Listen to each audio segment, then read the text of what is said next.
Hello everyone, ನಮಸ್ತೆ. ನಾನು ವಿದ್ಯಾಶ್ರೀ. ಎಲ್ಲರೂ ಚೆನ್ನಾಗಿದ್ದೀರಿ ಅಂತ ಹೇಳಿ ಭಾವಿಸ್ಕೊಳ್ತೇನೆ. ಶಿಕ್ಷಕರ ಅರ್ಹತಾ ಪರೀಕ್ಷೆ ತಯಾರಿಗೆ ಸಂಬಂಧಿಸಿದಂತೆ ಪತ್ರಿಕೆ 2 ಗಣಿತ ವಿಷಯದ ತಯಾರಿಯ ಕುರಿತಾಗಿ 8ನೇ ತರಗತಿಯ ಗಣಿತ ಅಧ್ಯಾಯ 6 ಬೀಜೋಕ್ತಿಗಳು ಮತ್ತು ನಿತ್ಯ ಸಮೀಕರಣಗಳು ಪಾಠದ ಇಂಪಾರ್ಟೆಂಟ್ ಪಾಯಿಂಟ್ಸನ್ನು ನೋಡ್ಕೊಳ್ತಾ ಹೋಗುವ. ಮೊದಲನೇದಾಗಿ ಬೀಜೋಕ್ತಿಗಳು ಅಂದ್ರೇನು ಅಂತ ಹೇಳಿ ಗೊತ್ತಿರಬೇಕು. ಇದನ್ನ ಈಗಾಗಲೇ ನೀವು ತಿಳಿದಿರ್ತೀರಿ. ಬೀಜೋಕ್ತಿ ಅಂತ ಹೇಳುವಂಥದ್ದು ಸ್ಥಿರಾಕ್ಷರ ಮತ್ತು ಚರಾಕ್ಷರಗಳನ್ನು ಹೊಂದಿರ್ತದೆ. ಈ ಉದಾಹರಣೆಗೆ 4xy ಕೂಡಿಸು 7 4xy ಕೂಡಿಸು 7 ಅಂತ ಹೇಳುವಂಥದ್ದು ಒಂದು ಬೀಜೋಕ್ತಿ. ಈ ಬೀಜೋಕ್ತಿಯಲ್ಲಿ ಚರಾಕ್ಷರ ಹಾಗೆ ಸ್ಥಿರಾಕ್ಷರ ಅಥವಾ ಸ್ಥಿರಾಂಕ ಇರ್ತದೆ. ಚರಾಕ್ಷರ ಅಂತ ಹೇಳುವಂಥದ್ದು ಅದು ಆಲ್ಫಾಬೆಟ್ಸ್, ಯೂಶ್ವಲಿ ಆಲ್ಫಾಬೆಟ್ಸ್ ಆಗಿರ್ತದೆ. ಅವುಗಳ ಬೆಲೆ ಬದಲಾಗ್ತಾ ಹೋದಾಗೆ ಬೀಜೋಕ್ತಿಯ ಬೆಲೆಗಳು ಕೂಡ ಬದಲಾಗ್ತವೆ.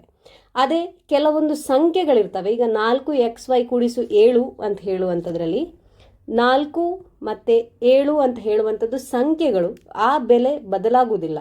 ಎಕ್ಸ್ ಮತ್ತು ವೈಯ ಬೆಲೆ ಬದಲಾಗಬಹುದು. ಯಾವುದರ ಬೆಲೆ ಬದಲಾಗುವುದಿಲ್ಲವೋ ಅದನ್ನು ನಾವು ಸ್ಥಿರಾಕ್ಷರಗಳು ಅಥವಾ ಸ್ಥಿರಾಂಕ ಅಂತ ಹೇಳಿ ಕರಿತೇವೆ. ಯಾವುದರ ಬೆಲೆ ಬದಲಾಗಬಹುದೋ ಅಂಥವುಗಳನ್ನು ನಾವು ಚರಾಕ್ಷರಗಳು ಅಂತ ಹೇಳಿ ಕರೆಯುವಂಥದ್ದು. ಈಗ ನಾವು ತೆಗೆದುಕೊಂಡಿರುವಂತಹ ಬೀಜೋಕ್ತಿ 4xy ಕೂಡಿಸು 7. ಇದರಲ್ಲಿ ಇರುವಂತಹ ಚರಾಕ್ಷರ ಎಕ್ಸ್ ಮತ್ತು ವೈ, ಚರಾಕ್ಷರಗಳು ಎಕ್ಸ್ ಮತ್ತು ವೈ ಹಾಗೂ ಸ್ಥಿರಾಂಕಗಳು 4 ಮತ್ತು 7.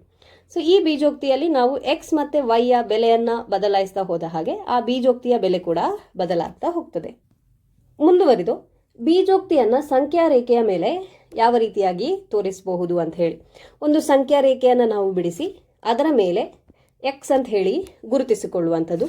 ಈಗ ಉದಾಹರಣೆಗೆ ಇಲ್ಲಿ ಎಕ್ಸ್ ಕೂಡಿಸು 5 ಅನ್ನುವಂಥದ್ದನ್ನು ಈ ಬೀಜೋಕ್ತಿಯನ್ನು ನಾವು ಸಂಖ್ಯಾ ರೇಖೆಯ ಮೇಲೆ ಗುರುತಿಸಬೇಕು ಅಂತಿರುವಾಗ ನಾವು ಸಂಖ್ಯಾ ರೇಖೆಯ ಮೇಲೆ ಎಕ್ಸ್ ಅಂತ ಹೇಳಿ ಗುರುತಿಸಿಕೊಳ್ಳುವಂಥದ್ದು.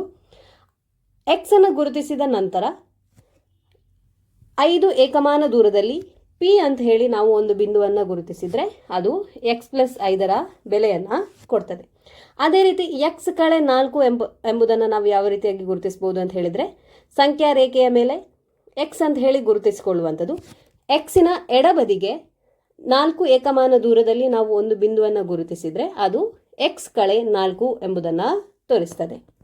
ಕೂಡಿಸು ಚಿಹ್ನೆ ಇದ್ದಾಗ ಚರಾಕ್ಷರದ ಬಲಬದಿಯಲ್ಲಿ ನಾವು ಏಕಮಾನಗಳನ್ನು ಅಳೆದು ಅಲ್ಲಿ ಸೂಚಿಸುವಂಥದ್ದು, ಕಳೆ ಚಿಹ್ನೆ ಇದ್ದಾಗ ಅದನ್ನು ಎಡಗಡೆಯಲ್ಲಿ ತೋರಿಸುವಂಥದ್ದು. ಈಗ ಇನ್ನೊಂದು 4x ಅಂತ ಇದ್ದಾಗ ನಾವು ಏನು ಮಾಡಬೇಕು? 4x ಅಂತ ಹೇಳಿದರೆ ಎಕ್ಸಿನ 4 ಪಟ್ಟು, ಅದನ್ನು ನಾವು ತೋರಿಸಲಿಕ್ಕೆ 4 ಪಟ್ಟು ಎಕ್ಸ್ಗಳನ್ನು ತೋರಿಸುವಂಥದ್ದು. ಯಾವ ಅಳತೆಯನ್ನು ನಾವು ಎಕ್ಸ್ ಅಂತ ತೆಗೆದುಕೊಂಡಿರ್ತೇವೋ ಅದನ್ನೇ 4 ಸಲ ತೋರಿಸಿದಾಗ 4x ಆಯಿತು. ಅದಾದ ನಂತರ ಅದಕ್ಕೆ ಸ್ಥಿರಾಂಕಗಳ ಬೆಲೆಯನ್ನು ಕೂಡಿಸು ಅಥವಾ ಕಳೆ ನೋಡಿಕೊಂಡು ಎಡಗಡೆ ಅಥವಾ ಬಲಗಡೆಯಲ್ಲಿ ಸೂಚಿಸುವಂಥದ್ದು. ಮುಂದುವರಿದಂತೆ ಮುಖ್ಯವಾದದ್ದು ಬೀಜಪದಗಳು, ಅಪವರ್ತನಗಳು ಮತ್ತು ಸಹಗುಣಕಗಳು. ಕೊಟ್ಟಿರುವಂತಹ ಬೀಜೋಕ್ತಿಯಲ್ಲಿ ಎಷ್ಟು ಬೀಜಪದಗಳಿವೆ, ಅದರ ಅಪವರ್ತನಗಳು ಯಾವುದು ಮತ್ತು ಸಹಗುಣಕಗಳು ಯಾವುದು ಅಂತ ಹೇಳಿ ಗುರುತಿಸಲಿಕ್ಕೆ ನಮಗೆ ಗೊತ್ತಿರಬೇಕು. ಇಲ್ಲಿ ಉದಾಹರಣೆಗೆ ಬೀಜೋಕ್ತಿ 4x ಕೂಡಿಸು 5 ತೆಗೆದುಕೊಳ್ಳುವ. ಈ ಬೀಜೋಕ್ತಿ 4x ಕೂಡಿಸು 5 ಅಂತ ಹೇಳುವಂಥದ್ರಲ್ಲಿ 2 ಪದಗಳಿವೆ. ಅದು 4x ಮತ್ತು 5 ಅಂತ ಹೇಳುವಂಥದ್ದು 2 ಪದಗಳು. ಬೀಜೋಕ್ತಿಯ ಪದಗಳನ್ನು ನಾವು ಕೂಡಿಸು ಚಿಹ್ನೆಯನ್ನು ಉಪಯೋಗಿಸಿ ಸೂಚಿಸ್ತೇವೆ. ಇಲ್ಲಿ ಇರುವಂತಹ 2 ಪದಗಳು ಈಗ 4x ಮತ್ತು 5. ಅದರಲ್ಲಿ 4x ಎಂಬ ಪದವು 4 ಮತ್ತು x ಎಂಬ 2 ಅಪವರ್ತನಗಳ ಗುಣಲಬ್ಧವಾಗಿದೆ. ಈಗ 4xನ ಅಪವರ್ತನಗಳು ಯಾವುದು? 4 ಮತ್ತು x. 5 ಅಂತ ಹೇಳುವಂತಹ ಪದ ಕೇವಲ ಒಂದೇ ಒಂದು ಅಪವರ್ತನದಿಂದ ಆಗಿರುವಂಥದ್ದು, ಅದು 5. ಅದೇ ರೀತಿ ಇನ್ನೊಂದು ಉದಾಹರಣೆ 7xy ಕಳೆ 5x. ನಾನು ಹೇಳಿದೆ ಬೀಜೋಕ್ತಿಯ ಪದಗಳನ್ನು ಕೂಡಿಸು ಚಿಹ್ನೆಯಿಂದ ನಾವು ಸೂಚಿಸ್ತೇವೆ ಅಂತ ಹೇಳಿ. ಆದರೆ ಇಲ್ಲಿ ಕೂಡಿಸು ಚಿಹ್ನೆ ಇಲ್ಲ, ಕಳೆ ಚಿಹ್ನೆ ಇದೆ. ಆದಾಗ ನಾವೇನು ಮಾಡುವಂಥದ್ದು, ಆ ಪದಗಳನ್ನು ನಾವು 7xy ಮತ್ತು -5x ಅಂತ ಹೇಳಿ ತೆಗೆದುಕೊಳ್ಳುವಂಥದ್ದು.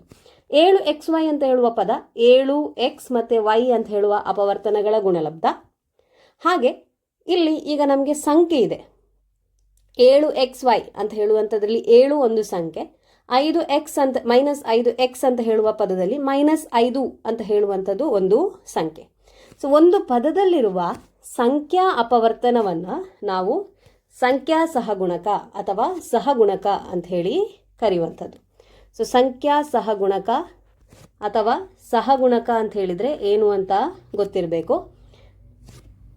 ಈಗಾಗಲೇ ಹೇಳಿದಾಗೆ 7xy ನಲ್ಲಿರುವ ಸಂಖ್ಯಾ ಸಹಗುಣಕ 7, ಹಾಗೆ -5x ನಲ್ಲಿರುವಂತಹ ಸಂಖ್ಯಾ ಸಹಗುಣಕ -5. ಸೊ ಯಾವುದೇ ಒಂದು ಬೀಜೋಕ್ತಿಯನ್ನು ಕೊಟ್ಟರೆ ಅದರಲ್ಲಿರುವಂತಹ ಬೀಜ ಪದಗಳು, ಆ ಬೀಜ ಪದಗಳ ಅಪವರ್ತನಗಳು ಮತ್ತು ಸಹಗುಣಕಗಳನ್ನು ಹೇಳಲಿಕ್ಕೆ ಗೊತ್ತಿರಬೇಕು. ಮುಂದುವರೆದು ಏಕಪದೋಕ್ತಿಗಳು, ದ್ವಿಪದೋಕ್ತಿಗಳು ಮತ್ತು ಬಹುಪದೋಕ್ತಿಗಳು ಅಂತ ಹೇಳಿದರೆ ಏನು ಅಂತ ಕೂಡ ತಿಳ್ಕೊಂಡಿರ್ಬೇಕಾಗಿರ್ತದೆ. ಸೊ ಈಗ ನಾವು ಹೇಳಿದ್ವಿ ಬೀಜೋಕ್ತಿಯಲ್ಲಿ ಪದಗಳಿರ್ತವೆ ಅಂತ ಹೇಳಿ. ಆ ಬೀಜೋಕ್ತಿಯಲ್ಲಿ ಒಂದೇ ಒಂದು ಪದ ಇದ್ದರೆ ಅದನ್ನು ನಾವು ಏಕಪದೋಕ್ತಿ ಅಂತ ಹೇಳಿ ಹೇಳುವಂಥದ್ದು. ಸೊ ಇಲ್ಲಿ ಹೆಸರೇ ನಮಗೆ ಸೂಚಿಸ್ತದೆ. ಏಕಪದೋಕ್ತಿಗಳು ಅಂತ ಹೇಳಿದರೆ ಒಂದೇ ಒಂದು ಪದವನ್ನು ಹೊಂದಿರುವ ಬೀಜೋಕ್ತಿ. ಹಾಗಿದ್ರೆ ದ್ವಿಪದೋಕ್ತಿಗಳು ಅಂತ ಹೇಳಿದರೆ ಏನು? 2 ಪದಗಳನ್ನು ಮಾತ್ರ ಹೊಂದಿರುವಂತಹ ಬೀಜೋಕ್ತಿಯನ್ನು ನಾವು ದ್ವಿಪದೋಕ್ತಿ ಅಂತ ಹೇಳಿ ಕರಿತೇವೆ. ಹಾಗೆ ತ್ರಿಪದೋಕ್ತಿ, ಅಂತ ಹೇಳಿದರೆ 3. ತ್ರಿಪದೋಕ್ತಿ 3 ಪದಗಳುಳ್ಳ ಬೀಜೋಕ್ತಿಯನ್ನು ನಾವು ತ್ರಿಪದೋಕ್ತಿ ಅಂತ ಹೇಳಿ ಕರೆಯುವಂಥದ್ದು. 3 ಪದಗಳಿದ್ದರೆ ಅದು ತ್ರಿಪದೋಕ್ತಿ ಆಯಿತು. ಸೊ ಇದೇ ರೀತಿಯಾಗಿ ಮುಂದುವರಿತಾ ಹೋಗ್ತದೆ. ಹಾಗಿದ್ರೆ ಬಹುಪದೋಕ್ತಿಗಳು ಅಂತ ಹೇಳಿದರೆ ಏನು? ಬಹುಪದೋಕ್ತಿಗಳು ಅಂತ ಹೇಳಿದರೆ ಇಲ್ಲಿ 3 ಅಥವಾ 3ಕ್ಕಿಂತ ಜಾಸ್ತಿ ಪದಗಳಿರುವಂತಹ ಬೀಜೋಕ್ತಿಯನ್ನು ನಾವು ಬಹುಪದೋಕ್ತಿ ಅಂತ ಹೇಳಿ ಸುಲಭವಾಗಿ ಹೇಳ್ತೇವೆ. ಡೆಫಿನಿಷನ್ ಏನು? ಶೂನ್ಯವಲ್ಲದ ಸಹಗುಣಕ ಹೊಂದಿರುವ, ಶೂನ್ಯವಲ್ಲದ ಅಂದರೆ ಬೀಜೋಕ್ತಿಯಲ್ಲಿರುವಂತಹ ಸಂಖ್ಯೆ 0 ಆಗಿರಬಾರ್ದು, ಋಣಾತ್ಮಕವಲ್ಲದ ಪೂರ್ಣಾಂಕ ಘಾತಸೂಚಿ ಹೊಂದಿರುವ, ಋಣಾತ್ಮಕವಲ್ಲದ ಪೂರ್ಣಾಂಕ ಘಾತಸೂಚಿ. ಸೊ ಘಾತಸೂಚಿ ಋಣಾತ್ಮಕವಾಗಿರಬಾರ್ದು, ಪೂರ್ಣಾಂಕವಾಗಿರಬೇಕು. ಆ ಘಾತಸೂಚಿ ಹೊಂದಿರುವ ಚರಾಕ್ಷರಗಳನ್ನೊಳಗೊಂಡ 1 ಅಥವಾ ಹೆಚ್ಚು ಪದಗಳಿಂದಾದ ಬೀಜೋಕ್ತಿಯನ್ನು ಬಹುಪದೋಕ್ತಿ ಅಂತ ಹೇಳಿ ಕರಿತೇವೆ. ಉದಾಹರಣೆಗಳನ್ನು ನೋಡಿಕೊಳ್ಳಿ. ಏಕಪದೋಕ್ತಿಗಳಿಗೆ ಉದಾಹರಣೆಯನ್ನು ಕೊಟ್ಟಿದ್ದಾರೆ. 4x² 3xy -7z 5xy² 10y -9 ಇತ್ಯಾದಿ. ಹಾಗೆ ದ್ವಿಪದೋಕ್ತಿ, ತ್ರಿಪದೋಕ್ತಿ, ಬಹುಪದೋಕ್ತಿಗೆ ಕೂಡ ಉದಾಹರಣೆಯನ್ನು ಕೊಟ್ಟಿದ್ದಾರೆ. ಬಹುಪದೋಕ್ತಿ ನೋಡಿ, a × b × c × d 3xy 7xy z -10 2x + 3y + 7z ಇತ್ಯಾದಿ. ಸೊ ಇಲ್ಲಿ 1 ಅಥವಾ ಹೆಚ್ಚು ಪದಗಳಿಂದಾದ ಬೀಜೋಕ್ತಿಯನ್ನು ನಾವು ಬಹುಪದೋಕ್ತಿ ಅಂತ ಹೇಳ್ತೇವೆ. ಆದರೆ ಸಹಗುಣಕ ಶೂನ್ಯವಾಗಿರಬಾರ್ದು, ಹಾಗೆ ಚರಾಕ್ಷರದ ಘಾತಸೂಚಿ ಋಣಾತ್ಮಕವಾಗಿರಬಾರ್ದು, ಪೂರ್ಣಾಂಕವೇ ಆಗಿರಬೇಕು. ಸಜಾತಿ ಮತ್ತು ವಿಜಾತಿ ಪದಗಳು ಅಂತ ಹೇಳಿದರೆ ಏನು? ಸಜಾತಿ ಮತ್ತು ವಿಜಾತಿ ಪದಗಳು ಹೆಸರೇ ಹೇಳುವಂತೆ ಸಜಾತಿ ಪದಗಳು ಅಂದರೆ ಒಂದೇ ರೀತಿಯಾಗಿರುವಂತಹ ಪದಗಳು, ಒಂದೇ ಗುಣಗಳನ್ನು ಹೊಂದಿರುವಂತಹ ಪದಗಳು. ವಿಜಾತಿ ಪದಗಳು ಅಂತ ಹೇಳಿದರೆ ಬೇರೆ ಬೇರೆ ರೀತಿಯಾಗಿರುವಂತಹ ಪದಗಳು. ಸೊ ಈಗ ಕೆಳಗೆ ಒಂದಷ್ಟು ಬೀಜೋಕ್ತಿಗಳನ್ನು ಕೊಟ್ಟಿದ್ದಾರೆ. 7x 14x -13x 5x² 7y 7xy -9y² -9x² -5yx. So ಇಲ್ಲಿ ನೀವು ನೋಡಿದರೆ 7x ಅಂತ ಹೇಳುವಂತಹ ಬೀಜೋಕ್ತಿಯಲ್ಲಿ x ಎಂಬ ಚರಾಕ್ಷರ ಇದೆ. 14x ಅಂತ ಹೇಳುವಂಥದ್ರಲ್ಲಿ ಕೂಡ x ಅಂತ ಹೇಳುವ ಚರಾಕ್ಷರ, ಹಾಗೆ -13x ಕೂಡ x ಅಂತ ಹೇಳುವಂತಹ ಚರಾಕ್ಷರ ಇದೆ. ಬೇರೆ ಯಾವುದರಲ್ಲೂ ಬರೀ x ಅಂತ ಹೇಳುವಂಥ ಚರಾಕ್ಷರ ಇಲ್ಲ. ಹಾಗಾಗಿ ಈ 3 ಸಜಾತಿಯ ಪದಗಳು. ಯಾಕೆ ಅಂತ ಹೇಳಿದರೆ ಆ 3 ಬೀಜೋಕ್ತಿಗಳ ಚರಾಕ್ಷರಗಳು ಒಂದೇ ಆಗಿದೆ, ಹಾಗಾಗಿ ಅವುಗಳು ಸಜಾತಿಯ ಪದಗಳು. ಹಾಗೆ 5x² -9x² ಅಂತ ಹೇಳುವಂಥದ್ದು ಸಜಾತಿಯ ಪದಗಳು. 7xy -5yx ಅದನ್ನು ನೀವು xy ಬರೆದ್ರು yx ಬರೆದ್ರು ಗುಣಾಕಾರ ಇರೋದ್ರಿಂದ ಅದೆರಡು ಒಂದೇ ಆಗಿರ್ತದೆ. ಹಾಗೆ ಇವುಗಳೆರಡು ಕೂಡ ಸಜಾತಿಯ ಪದಗಳು. ಇನ್ನುಳಿದಂತೆ 7x ಮತ್ತು 7y ಸಜಾತಿ ಪದಗಳು ಅಲ್ಲ. ಯಾಕೆ ಅಂತ ಹೇಳಿದರೆ ಅಲ್ಲಿ ಚರಾಕ್ಷರಗಳು ಬೇರೆ ಬೇರೆ ಆಗಿವೆ. ಸೊ ಕೊಟ್ಟಂತಹ ಬೀಜೋಕ್ತಿಯಲ್ಲಿ ಅವುಗಳ ಚರಾಕ್ಷರಗಳು ಒಂದೇ ಆಗಿದ್ದಲ್ಲಿ ಅವುಗಳು ಸಜಾತಿಯ ಪದಗಳು, ಚರಾಕ್ಷರಗಳು ಬೇರೆ ಬೇರೆ ಆಗಿದ್ದಲ್ಲಿ ಅವುಗಳು ವಿಜಾತಿಯ ಪದಗಳು. ಸೊ ಸಜಾತಿ ಪದಗಳು ಮತ್ತು ವಿಜಾತಿ ಪದಗಳನ್ನು ಗುರುತಿಸುವುದು ಮುಖ್ಯವಾಗ್ತದೆ. ಮುಂದೆ ಹೋದಾಗೆ ನಾವು ಕೂಡಿಸುವಿಕೆ ಮತ್ತು ಕಳೆಯುವಿಕೆಯನ್ನು ಕಲಿತೇವೆ. ಅಲ್ಲಿ ಸಜಾತಿ ಮತ್ತು ವಿಜಾತಿ ಪದಗಳ ಪರಿಚಯ ನಮಗೆ ಇರಬೇಕಾಗ್ತದೆ. ಸೊ ಈಗಾಗಲೇ ಹೇಳಿದ ಹಾಗೆ ಬೀಜೋಕ್ತಿಗಳ ಸಂಕಲನ ಮತ್ತು ವ್ಯವಕಲನ, ಕೂಡಿಸುವಿಕೆ ಹಾಗೂ ಕಳೆಯುವಿಕೆ. ಸೊ ಇದರ ಬಗ್ಗೆ ನೋಡ್ಕೊಳ್ಳುವ. ಸಂಕಲನ ಮತ್ತು ವ್ಯವಕಲನ ಮಾಡುವಾಗ ಬೀಜೋಕ್ತಿಗಳ ಕುರಿತಾಗಿ ನಮಗೆ ಸಜಾತಿಯ ಪದಗಳು ಮತ್ತು ವಿಜಾತಿಯ ಪದಗಳ ಬಗ್ಗೆ ಗೊತ್ತಿರಬೇಕು. ಸೊ ಸಂಕಲನ ಮಾಡುವಾಗ ಸಜಾತಿ ಪದಗಳನ್ನು ಸಜಾತಿಯ ಪದಗಳಿಗೆ ಕೂಡಿಸುವಂಥದ್ದು, ವ್ಯವಕಲನ ಮಾಡುವಾಗಲೂ ಅಷ್ಟೇ ಸಜಾತಿಯ ಪದಗಳನ್ನು ಸಜಾತಿಯ ಪದಗಳಿಂದಲೇ ನಾವು ಕಳಿಬೇಕು. ಸೊ ಇಲ್ಲಿ ಉದಾಹರಣೆಗೆ ಕೊಟ್ಟಿದ್ದಾರೆ 7x² ಮೈನಸ್ 4x ಕೂಡಿಸು 5 ಮತ್ತು 9x ಮೈನಸ್ 10ಗಳನ್ನು ಕೂಡಿಸಬೇಕಾದ್ರೆ ನಾವು ಏನು ಮಾಡಬೇಕು ಅಂತ ಹೇಳಿ ಸಜಾತಿಯ ಪದಗಳನ್ನು ಒಟ್ಟೊಟ್ಟಿಗೆ ಬರ್ಕೊಳ್ಬೇಕು, ಹಾಗೆ ಅವುಗಳನ್ನು ಕೂಡಿಸ್ತಾ ಹೋಗಬೇಕು. ಸೊ ಇಲ್ಲಿ ನೀವು ನೋಡಿದರೆ 7x² ಮೈನಸ್ 4x ಕೂಡಿಸು 5, 5ರ ಕೆಳಗೆ 10ನ್ನೇ ಬರೆದಿದ್ದೇವೆ. ಹಾಗೆ ಎಕ್ಸ್ ಅಂತ ಹೇಳುವಂತಹ ಚರಾಕ್ಷರವುಳ್ಳ ಬೀಜ ಪದದ ಕೆಳಗೆ ಎಕ್ಸ್ ಅಂತ ಹೇಳುವ ಚರಾಕ್ಷರ ಇರುವ ಬೀಜ ಪದವನ್ನೇ ಬರೆದಿದ್ದೇವೆ. ನಂತರ ಅವುಗಳನ್ನು ಕೂಡಿಸ್ತಾ ಹೋಗೋದು. +5 -10 ಇದೆ, ಹಾಗಾಗಿ ಉತ್ತರ -5. -4x + 9x ಇದೆ, ಹಾಗಾಗಿ ಉತ್ತರ +5x. 7x² ಆ ಪದಕ್ಕೆ ಸಂಬಂಧಿಸಿದಂತಹ ಬೇರೆ ಪದವು ಇಲ್ಲದೇ ಇರುವ ಕಾರಣ ಅದನ್ನು ಹಾಗೆ ಬರೆಯುವಂಥದ್ದು. ಸೊ ಇದೇ ರೀತಿಯಾಗಿ ವ್ಯವಕಲನವನ್ನು ಕೂಡ ನಾವು ಮಾಡಬಹುದು. ಸೊ ಈಗಾಗಲೇ ಹೇಳಿದ ವಿಷಯವನ್ನು ಇಲ್ಲಿ ಕೊಟ್ಟಿದ್ದೇವೆ. ಕೂಡಬೇಕಾಗಿರುವಂತಹ ಪ್ರತಿಯೊಂದು ಬೀಜೋಕ್ತಿಯನ್ನು ಅಡ್ಡ ಸಾಲಲ್ಲಿ ಬರೆದಿರುವಂಥದ್ದು. ಹಾಗೆ ಬರೆಯುವಾಗ ಸಜಾತಿಯ ಪದಗಳು ಒಂದರ ಕೆಳಗೆ ಒಂದು ಬರುವಂತೆ ಬರೆದು ಕೂಡಿಸಿಕೊಂಡದ್ದು. ಸೊ ಇದಕ್ಕೆ ಇನ್ನಷ್ಟು ಉದಾಹರಣೆಯನ್ನು ಪಠ್ಯಪುಸ್ತಕದಲ್ಲಿ ನೀಡಿದ್ದಾರೆ, ಅವುಗಳನ್ನು ಗಮನಿಸಿಕೊಳ್ಳಿ. ಯಾವುದೇ ಎರಡು ಚರಾಕ್ಷರಗಳ ಗುಣಲಬ್ಧ ಇದ್ದಾಗ ಅಂದರೆ ಅಥವಾ ಚರಾಕ್ಷರಗಳಿದ್ದಾಗ ಅದನ್ನು ನಾವು XY ಇರುವುದನ್ನು YX ಅಂತ ಹೇಳಿ ಬರಿಬಹುದು, ಎರಡೂ ಒಂದೇ. ಅದೇ ರೀತಿ XYZ YZX ZXY ಇವುಗಳೆಲ್ಲವೂ ಒಂದೇ ಆಗಿದೆ. ಗುಣಲಬ್ಧ ಇದ್ದಲ್ಲಿ ಆ ಪದಗಳು ಅಂದರೆ ಬೀಜ ಪದಗಳು ಅವುಗಳು ಸಜಾತಿ ಪದಗಳು ಅಂತ ಹೇಳಿ ನಾವು ಗುರುತಿಸಿಕೊಳ್ಬೇಕು. ಅಭ್ಯಾಸ 6.1ರಲ್ಲಿ ಮೊದಲನೇ ಪ್ರಶ್ನೆಯಲ್ಲಿ ಪ್ರತಿಯೊಂದು ಬೀಜೋಕ್ತಿಯಲ್ಲಿರುವ ಬೀಜಪದ ಸಂಖ್ಯಾ ಸಹಗುಣಕವನ್ನು ಗುರುತಿಸಿ ಬರೀಲಿಕ್ಕೆ ಹೇಳಿದ್ದಾರೆ.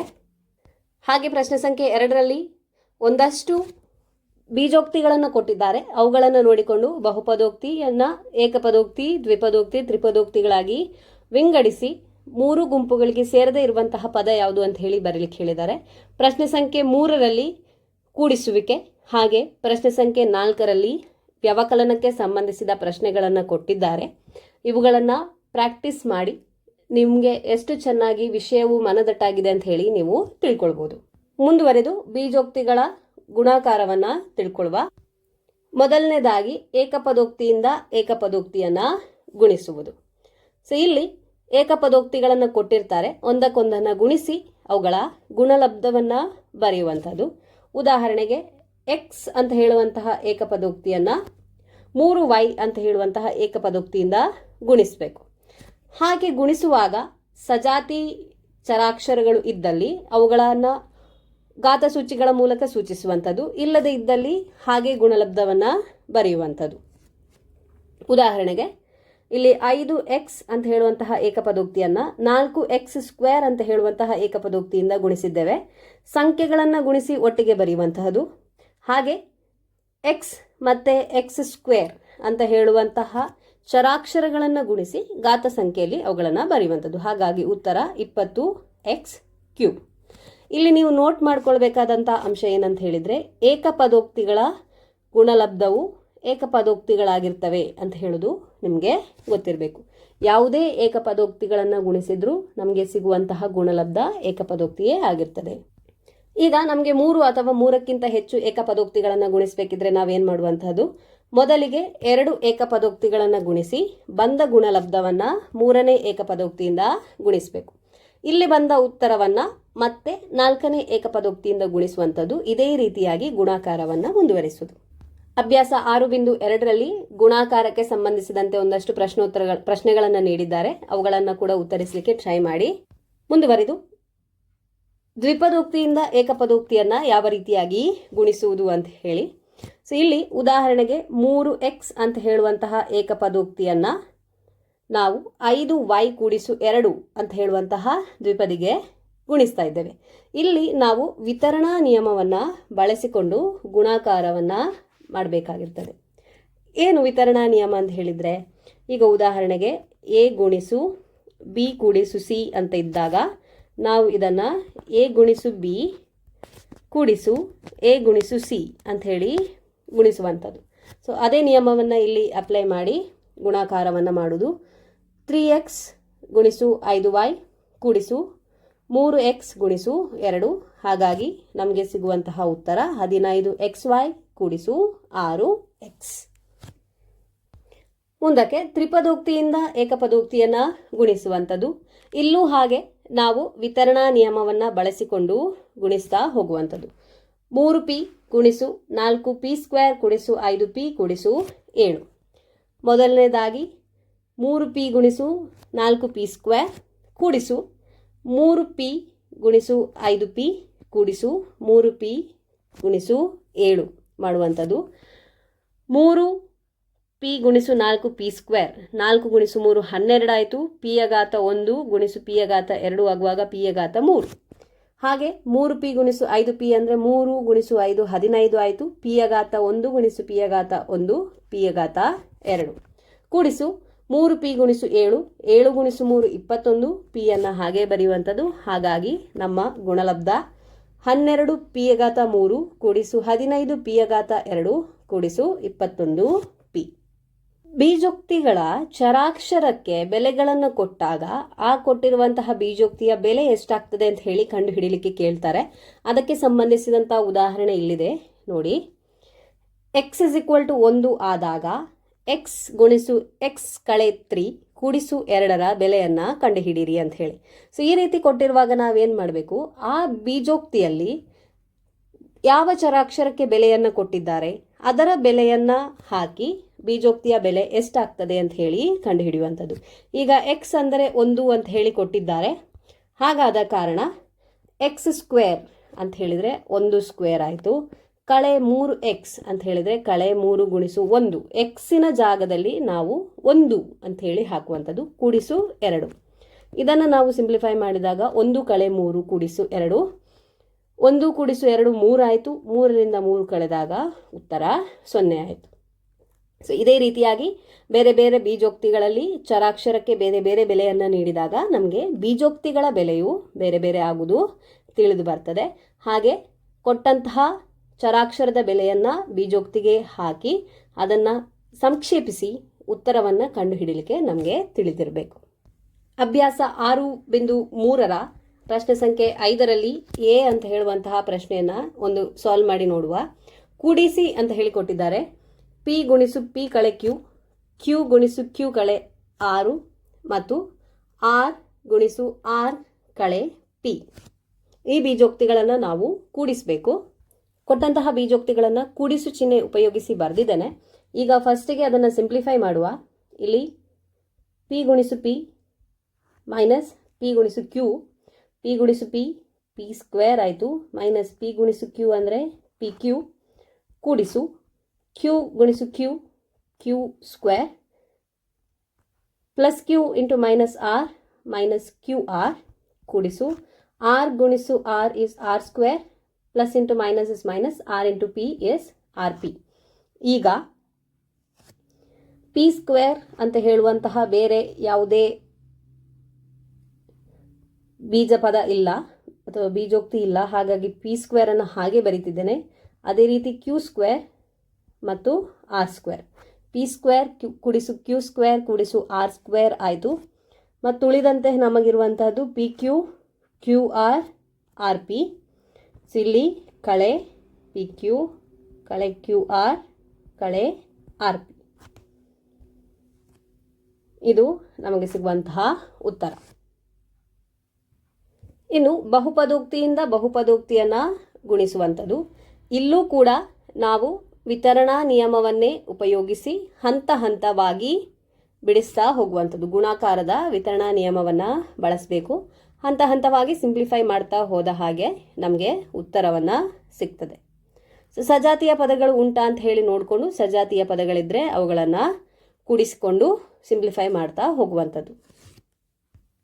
ಈಗ ನಿತ್ಯ ಸಮೀಕರಣಗಳು ಅಂದ್ರೆ ಏನು ಅಂತ ಹೇಳಿ ತಿಳ್ಕೊಳ್ಳುವ. ಚರಾಕ್ಷರದ ಎಲ್ಲ ಬೆಲೆಗಳಿಗೆ ಸತ್ಯವಾಗಿರುವಂತಹ ಒಂದು ಸಮತೆಯನ್ನು ನಾವು ನಿತ್ಯ ಸಮೀಕರಣ ಅಂತ ಹೇಳಿ ಕರಿತೇವೆ. ಉದಾಹರಣೆಗೆ a ಕೂಡಿಸು 1 ಗುಣಿಸು a ಕೂಡಿಸು 2 ಸಮ a² ಕೂಡಿಸು 3a ಕೂಡಿಸು 2 ಅಂತ ಹೇಳುವಂಥದ್ದು ನಿತ್ಯ ಸಮೀಕರಣ. ಇದು ಹೇಗೆ ನಿತ್ಯ ಸಮೀಕರಣ ಅಂತ ಹೇಳ್ತೇವೆ? ಉದಾಹರಣೆಗೆ ನಾವು ಇಲ್ಲಿರುವಂತಹ ಚರಾಕ್ಷರ a ಅಂತ ಹೇಳುವುದಕ್ಕೆ ಒಂದು ಬೆಲೆಯನ್ನು ಕೊಟ್ಟರೆ a = 1 ಅಂತ ಹೇಳಿ ಬೆಲೆಯನ್ನು ಕೊಟ್ಟರೆ ಇಲ್ಲಿರುವ ಎಡಗಡೆ ಲೆಫ್ಟ್ ಹ್ಯಾಂಡ್ ಸೈಡ್ ಹಾಗೂ ಬಲಬದಿ ರೈಟ್ ಹ್ಯಾಂಡ್ ಸೈಡ್ ಸಮವಾಗಿರ್ತದೆ. ಸೊ ಇಲ್ಲಿ ಎಯ ಯಾವುದೇ ಬೆಲೆಗೆ ಈ ಸಮತೆ ಸತ್ಯವಾಗಿರ್ತದೆ. ಹಾಗಾಗಿ ಇದನ್ನು ನಾವು ನಿತ್ಯ ಸಮೀಕರಣ ಅಂತ ಹೇಳಿ ಕರೆಯುವಂಥದ್ದು. ಮಾನಕ ನಿತ್ಯ ಸಮೀಕರಣಗಳು, ಸ್ಟ್ಯಾಂಡರ್ಡ್ ಐಡೆಂಟಿಟೀಸ್ ಯಾವುದಂತ ಹೇಳಿ ನೋಡ್ಕೊಳ್ಳುವ. ಇದೆಲ್ಲವೂ ಕೂಡ ಇಂಪಾರ್ಟೆಂಟ್. ಸ್ಟ್ಯಾಂಡರ್ಡ್ ಐಡೆಂಟಿಟೀಸ್ ಅನ್ನು ನೀವು ನೆನಪಿಟ್ಕೊಳ್ಳೇಬೇಕು. ಇದು ಒಂದಲ್ಲ ಒಂದು ಸಿಚುವೇಶನ್ನಲ್ಲಿ ನಮಗೆ ಯಾವುದೇ ಕಾಂಪಿಟೇಟಿವ್ ಎಕ್ಸಾಮಿಗೆ ತಯಾರಿ ನಡೆಸ್ತಿರುವಂತಹ ಹಂತದಲ್ಲಿ ಕೂಡ ಉಪಯೋಗವಾಗುವಂಥದ್ದು. a+b² ಅಂದರೆ a² + 2ab + b². ಇದು ಮೊದಲನೆಯ ಸ್ಟ್ಯಾಂಡರ್ಡ್ ಐಡೆಂಟಿಟಿ. ಇದನ್ನು ನೋಟ್ ಮಾಡ್ಕೊಳ್ಳಿ. a+b² ಸಮ a² ಕೂಡಿಸು 2ab + b². ಅದೇ ರೀತಿಯಾಗಿ ಎರಡನೆಯದು a - b² = a² - 2ab + b². ಹಾಗೆ a+b × a - b = a² - b². a - b² ಅಂತ ಹೇಳಿದರೆ a² - 2ab + b². a² - b² ಅಂದರೆ a+b × a - b. ಈಗ ಹೇಳಿರುವಂತಹ 1, 2 ಮತ್ತು 3 ನಿತ್ಯ ಸಮೀಕರಣಗಳನ್ನು ನಾವು ಮಾನಕ ನಿತ್ಯ ಸಮೀಕರಣಗಳು ಅಥವಾ ಸ್ಟ್ಯಾಂಡರ್ಡ್ ಐಡೆಂಟಿಟೀಸ್ ಅಂತ ಹೇಳಿ ಕರೆಯುವಂಥದ್ದು. ಹಾಗೆ ಇನ್ನೊಂದು ನಿತ್ಯ ಸಮೀಕರಣ, ಅದನ್ನು ಕೂಡ ನೋಟ್ ಮಾಡ್ಕೊಳ್ಳಿ. x ಕೂಡಿಸು a ಗುಣಿಸು x ಕೂಡಿಸು b, x + a × x + b = x² + a + b × x + ab. ಈಗ ಈ ನಿತ್ಯ ಸಮೀಕರಣದಲ್ಲಿ a ಮತ್ತು b ಒಂದೇ ಆಗಿದ್ದಾಗ ಏನಾಗ್ತದೆ? a b ಒಂದೇ ಆಗಿದ್ದಾಗ ನಮಗೆ ಅದು x + a² ಅಂತ ಹೇಳಿ ಆಯಿತು. ಅಂದರೆ ನಾವು ಮೊದಲು ಕನ್ಸಿಡರ್ ಮಾಡಿದ ಈಕ್ವೇಷನ್ a + b² ಸಮವಾಗಿದೆ. ಅಂದರೆ this is equivalent to a + b² ಆಯಿತು. ಹಾಗೆ ಎರಡನೆಯ ವಿಷಯ, ಈಗ a ಅಂತ ಹೇಳುವಂಥದ್ದು -c ಹಾಗೆ b ಅಂತ ಹೇಳುವಂಥದ್ದು -c ಆಗಿದ್ದ x - c² ಅಂತ ಆಯಿತು. ಇದು ಯಾವುದಕ್ಕೆ ಸಮವಾಯಿತು? ನಾವು ತಿಳಿದಂತಹ ಎರಡನೇ ಐಡೆಂಟಿಟಿ a - b² ಸಮ ಆಯಿತು.